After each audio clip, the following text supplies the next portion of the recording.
ili aweze kusaidia mji ule. Pia ukarimu wake haukufa naye.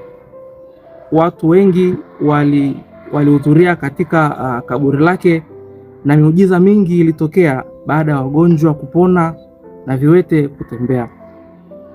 Pia katika mji wa Paris ulitokea moto wa ajabu wa kutisha ambao uliteketeza nyumba na mashamba ya watu wengi, lakini watu wale hawakusahau wema waliotendewa na baba yao Askofu Mtakatifu Landry.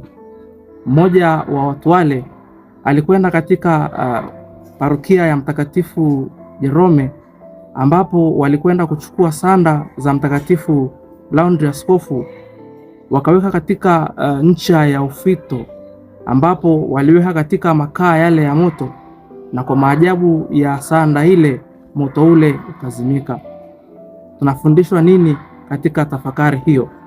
Tunafundishwa kwamba tuwe wanyenyekevu na pia tuige maisha ya Mtakatifu Landry ya kuwa wakarimu, sababu tukiwa mkarimu leo, kesho tutakutana na watu wengine watatusaidia vile vile ambavyo sisi tuliwasaidia. Asanteni sana kwa kunisikiliza. Usisahau kusubscribe, kulike, kushare na kucomment.